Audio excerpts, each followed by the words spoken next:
आज के रात हम लोग पढ़ेंगे मैट्रिक बोर्ड परीक्षा 2023 के लिए इम्पोर्टेंट क्वेश्चन फिजिक्स में। और ये चलेगा चैप्टर हम लोग का 15 होगा आपके एनसीईआरटी किताब से। हम पता है आप लोगों को कि हम जब भी पढ़ाते हैं तो एनसीईआरटी पर विशेष फोकस करते हैं, क्योंकि आप सभी को मालूम है कि एनसीईआरटी से ही प्रश्न आपके बोर्ड एग्जाम में पूछ लिए जाते हैं। तो साइंस में हम लोग फिजिक्स पढ़ेंगे, चैप्टर होगा आपका नाम 15 हमारा पर्यावरण। ये बायोलॉजी में भी है तो आप लोग को घबराने की आवश्यकता नहीं है। ये ऐसा चैप्टर आपको, ऐसा सवाल आपको बायोलॉजी में भी मिल जाएगा, साथ ही अन्य विषय में भी आपको देखने को मिल सकता है जैसे सोशल साइंस में। तो इनसे सभी प्रश्न इंपोर्टेंट ही है, तो इंपोर्टेंट प्रश्न को देखते हुए चलेंगे हम लोग। पहला प्रश्न है आपके एग्जाम में पूछा जा सकता है कि इनमें से कौन वन आहार श्रृंखला बनाता है। जानिए कि वीआई प्रश्न है ये, इसको आपको रट ही जाना है। तो पहला का आंसर हो जाएगा, वो होगा आपका हिरन घास हिरन बाघ, यानी घास को हिरन खाता है, हिरन को बाघ खाता है। तो यही आपका जो आहार श्रृंखला बिल्कुल सही है, बाकी सभी की सभी गलत है। पहला हो गया कंप्लीट। दूसरा, सूर्य के द्वारा निकला हुआ पराबैंगनी किरण कहाँ अवशोषित होता है। चलिए, बहुत ही अच्छा क्वेश्चन है। सूर्य भगवान के द्वारा निकला हुआ पराबैंगनी किरण कहाँ अवशोषित होता है, तो ये जो होता है ओजोन परत में होता है। कहाँ पे होता है, तो ओजोन परत में होता है। इसका ओजोन का सूत्र होता है O3 होता है। ऑक्सीजन के 3 अणु होता है तो बनता है ऑक्सीजन, O3 होता है, ठीक है, O3। चलिए आगे बढ़ते हैं। 3 नंबर सवाल है, पराबैंगनी किरण के कारण मनुष्य में कौन सा रोग उत्पन्न होता है। याद रखिएगा, त्वचा कैंसर। पराबैंगनी किरण के कारण हम लोग में त्वचा कैंसर हो सकता है। चलिए 4 नंबर सवाल आपसे पूछा जा सकता है, वायुमंडल में कितने परतों में बटा हुआ है। देखिए, बहुत ही अच्छा क्वेश्चन है। तो वायुमंडल कितने परतों में बटा हुआ है, तो आपका 4 नंबर का आंसर हो जाएगा ऑप्शन बी 5। लगभग 5 परतों से, सॉरी 5 परत से घिरा ही हुआ है, लगभग का है। चलिए, पादप खाने वाले जीव को क्या कहते हैं। जो पेड़ पौधे को खाते हैं, यानी हरी घास पत्ती को, साग सब्जी को खाते हैं, उसे हम लोग कहते हैं हर्बीवोरस कहते हैं। इट मीन शाकाहारी कहते हैं। राइट आंसर ऑप्शन नंबर ए बिल्कुल करेक्ट है। आपका 6 नंबर सवाल है, इनमें से कौन मानव निर्मित जैव निम्नीकरण पदार्थ है या जैव निम्नीकरण जो मानव के द्वारा बनाया गया है। तो 6 का आंसर हो जाएगा ऑप्शन नंबर आपका बी बायोमास हो जाएगा। ऑप्शन नंबर बी बिल्कुल आपसे सही आंसर हो जाएगा, बाकी सब नेचुरली है। साथ है, हमारे द्वारा उत्पादित अजैव निम्नीकरण कचरे से कौन सा समस्या उत्पन्न होती है। बहुत ही अच्छा क्वेश्चन है। हमारे द्वारा उत्पादित अजैव अनिम्नीकरण कचरे से कौन सी समस्या उत्पन्न होती है, तो वो हो जाएगा इनमें से सभी बात। आपको बताया कि इनमें से सभी ऑप्शन अगर रहे इस तरह के प्रश्न में तो आपको इनमें से सभी ही मारना है। ये सभी समस्या हम लोग को उत्पन्न होता है, ठीक है। 8 नंबर सवाल है, निम्न में से कौन आहार श्रृंखला सही है। आपको आहार श्रृंखला चुनना है। जैसे कि चूहे को घास खा नहीं सकता, ये गलत ही हो जाएगा।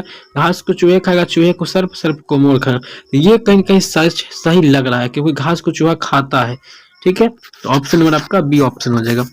चलिए 9 नंबर, किसी पारिस्थितिक तंत्र में ग्रहण करने वाले होते हैं। जो ग्रहण करते हैं किसी भी पारिस्थितिक तंत्र में, वो होता है आपका उत्पादक कहलाते हैं। ऑप्शन नंबर ए बिल्कुल सही है। 10 है कि निम्नलिखित में कौन उत्पादक है। निम्नलिखित में कौन उत्पादक है, तो याद रखिएगा 10 का आंसर हो जाएगा डी घास। ये जो है उत्पादक है, ऑप्शन नंबर डी। 11 नंबर है, मैदानी पारिस्थितिक तंत्र में तृतीयक उपभोक्ता है। मैदानी पारिस्थितिक तंत्र में जो है तृतीयक उपभोक्ता कौन होता है, तो सबसे पहले मैदानी पारिस्थितिक तंत्र हमें बनाना होगा। तो मैदान में जो होता है पहले क्या होता है, घास होता है। घास को पता है कौन खाता है, घास को खाता है टिड्डा। टिड्डा खाता है जो कि प्राथमिक उपभोक्ता है। टिड्डा को खाता है मेढक, द्वितीयक होता है। तृतीयक आपका होता है मेढक को खाने वाला सांप होता है। तो आपका आंसर डी सांप हो जाएगा, ठीक है। सर्प। 12 है कि निम्न में कौन जैव अनिम्नीकरण पदार्थ है। जैव अनिम्नीकरण पदार्थ है, इसमें आपका हो जाएगा डीडीटी वाला हो जाएगा, ये डीडीटी हो जाएगा, ठीक है। ये गलता नहीं है। जैव अनिम्नीकरण का मतलब होता है जो गल नहीं सकता है, मतलब कि रह जाता है, कुछ ना कुछ उसका प्रभाव बचा रहता है। ओजोन परत पाई जाती है, कहाँ पाई जाती है, ये बहुत ही इंपोर्टेंट क्वेश्चन है। मोस्ट इंपोर्टेंट क्वेश्चन भी आया है, इसे याद रख लेना है। तो ये कहाँ पाया जाता है, तो स्ट्रेटोस्फीयर में पाया जाता है, ये मंडल होता है। ऑप्शन नंबर ए। 14 है कि निम्न में से कौन एक जलीय आहार श्रृंखला है। पानी की बात होता है, मछली बना लीजिएगा। बाघ से खत्म होगा, शैवाल को जलीय कीट, जलीय कीट को मछली, ये सही हो सकता है। घास को जलीय कीट को मछली, मछली को मनुष्य। अच्छा, ये बात है ना। तो यहाँ पर देखिए, अगर ऑप्शन देखा जाए तो ऑप्शन बी है बिल्कुल सही होगा, ठीक है। मछली को बड़ी मछली भी खाती है छोटी मछली को, ठीक है। चलिए निम्नलिखित में से किसे आप उपभोक्ता की श्रेणी में रखोगे? उपभोक्ता की श्रेणी में हम लोग किसको रखेंगे? 15 का आंसर जान लीजिएगा। 15 का आंसर हो जाएगा सी, जंगली जानवर को रखेंगे। ठीक है, ऑप्शन नंबर आपका सी हो जाएगा। चलिए 16 नंबर है कि निम्न में से कौन एक जैविक प्रक्रम द्वारा अपघटित होने वाला पदार्थ है? अपघटित होने वाला पदार्थ है मतलब गलने वाला पदार्थ है ना। तो 16 का हो जाएगा सूखे घास पत्ते, ये अपघटित हो जाएंगे, ये गल पच जाएंगे। ऑप्शन नंबर ए हो जाएगा। 17 हरे पौधे कहलाते हैं, ये आपको पता होना चाहिए, ये सभी स्वपोषी होते हैं हरे पौधे, अर्थात ये उत्पादक कहलाते हैं। ऑप्शन नंबर ए हो जाएगा। 18 है इनमें मुर्दाखोर कौन है, यानी मुर्दा को खाने वाला जीव कौन है? तो चील, सियार, कौवा, सभी के सभी खाता है। ठीक है, तो राइट आंसर ऑप्शन नंबर आपका डी जो है बिल्कुल रूप से सही है। 19 है निम्नलिखित में कौन अजैव निम्नीकरण है? देखिए आप लोग को बता देते हैं, ये आपके बोर्ड एग्जाम के लिए बहुत ज्यादा इंपोर्टेंट सभी के सभी प्रश्न हो रहा है, जो भी हो रहा है। प्लास्टिक को इससे आंसर हो जाएगा अनिम्नीकरण है, अजैव निम्नीकरण है, मतलब कि ये अजैव है और निम्नीकरण भी है, क्योंकि ये गलता नहीं है जल्दी। Right answer option number D हो जाएगा। ठीक है, 20 है कि निम्न में से कौन पर्यावरण के जैविक घटक नहीं है? जैविक घटक नहीं होगा जो सजीव नहीं होगा। तो इसमें से सजीव कौन ऐसा है जो नहीं है? तो सजीव नहीं है वो हो जाएगा आपका वायु, ये सजीव नहीं है। ऑप्शन नंबर आपका बी हो जाएगा। चलिए 21 निम्न में से कौन जैव अनिम्नीकरण प्रदूषक है? 21 का आंसर हो जाएगा बी ऑप्शन प्लास्टिक।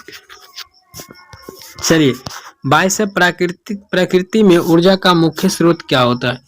प्रकृति में ऊर्जा का मुख्य स्रोत क्या होता है? तो होता है बी ऑप्शन सूर्य हो जाएगा। Option number B.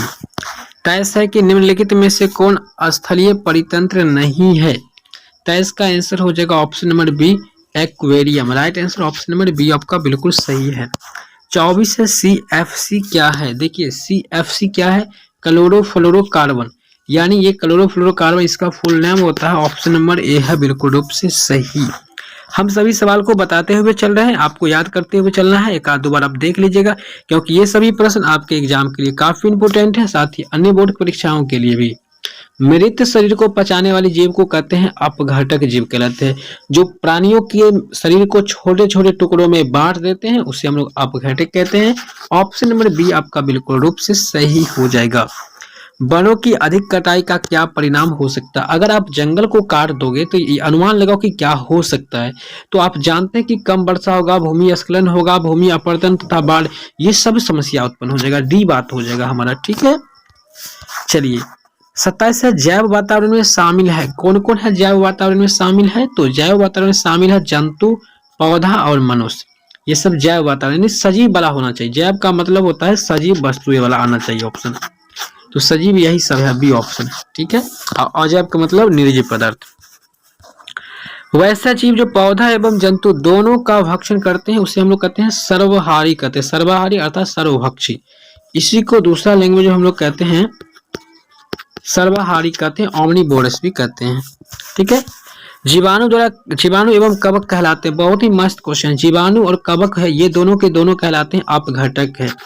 Option number B है राइट आंसर। चलिए 30 है सौर ऊर्जा वायुमंडल में निम्न में से किसके द्वारा प्रवेश करती है? तो यहाँ पे सौर बात हो रहा है ना, तो ये हरे पौधे के द्वारा। Right answer option number A, हरे पौधे के द्वारा सौर ऊर्जा जीवमंडल में प्रवेश करता है। ओजोन परत महत्वपूर्ण है क्योंकि यह अवशोषित करता है पराबैंगनी किरण की, अल्ट्रा वायोलेट को। ये यूवी होता है, अल्ट्रा वायोलेट रे होता है, यानी पराबैंगनी किरण। अगर इसको नहीं करेगा तो हम लोग को त्वचा कैंसर हो जाएगा। जीव जितना भी सजीव जीव जगत है उस सब को कैंसर हो जाएगा, स्किन कैंसर। प्रत्येक परितंत्र होता है, देखिए प्रत्येक परितंत्र जो होता है वो कैसा होता है? तो वो सब के सब गत्यात्मक तंत्र होता है। Right answer option number D हो जाएगा आपका। 33 है पर्यावरण मुख्य रूप से कितने घटकों का बना होता है? पर्यावरण मुख्य रूप से कितने घटकों का बना होता है? तो 33 का आंसर याद रखिएगा बी ऑप्शन हो जाएगा, 2। ऑप्शन नंबर 2 हो जाएगा। 34 है परितंत्र के जैविक घटकों की श्रेणियां निम्न में से कौन है? 34 का आंसर हो जाएगा डी, ये सभी बात है। ठीक है, जैविक घटक इसमें सभी, उत्पादक भी होता है, उपभोक्ता भी होता है, अपघटक भी होता है। तो right answer option number D हो जाएगा। 35 है ऑक्सीजन सभी प्रकार के वायवीय जीवों के लिए आवश्यक है, तो है, जबकि ओजोन एक कैसा क्या है भाई, यहाँ पे देखो ऑक्सीजन जिसका सूत्र होता है O2, जबकि ओजोन कहाँ गया भाई, अक्सर के लिए आवश्यक, जबकि ओजोन, जबकि यहाँ पे पूरा लिखा था ओजोन, O3 आवश्यक नहीं होता है। तो ऑक्सीजन का सूत्र O2 और इसका O3, ये बहुत घातक विष होता है ये, ठीक है। तो ऑप्शन नंबर आपका बी आंसर हो जाएगा, 35 का ऑप्शन बी हो जाएगा, ये घातक विष होता है। 36 है, कृत्रिम परितंत्र का उदाहरण है। कृत्रिम परितंत्र का उदाहरण क्या है, याद रखिएगा ऑप्शन नंबर सी हो जाएगा, बगीचा और खेत, कृत्रिम है। इसी प्रकार अन्य सवाल भी, ओजोन परत पाया जाता है, कहाँ पाया जाता है, बहुत ही अच्छा क्वेश्चन है। तो वायुमंडल के ये ऊपरी में या मध्य में। तो यहाँ पे दो ऑप्शन, इसी दोनों में से आपका कोई एक होगा, जो कि आप कंफ्यूज रहते हैं, बट आपको आंसर बता देते हैं क्या हो जाएगा। तो हो जाएगा ऑप्शन नंबर बी, यानी ऊपरी होता सतह पे। इस प्रकार से अन्य प्रश्न भी आप पढ़ सकते हैं। पढ़ने के लिए आपको क्या करना है, गूगल पे जाकर के सर्च करना है माधव NCERT क्लासेस, और हर एक क्लास को आप कर सकते हैं बिल्कुल फ्री में। यहाँ पे आपको सब्जेक्टिव भी देखने को मिलेगा, बाकी प्रश्न भी मिलेगा, जो सभी इंपॉर्टेंट है। एक बार आप लोग प्लीज इसे पढ़िए और अपनी परीक्षा को बेहतर बनाए। मिलते हैं नेक्स्ट टाइम, तब तक के लिए जय हिंद।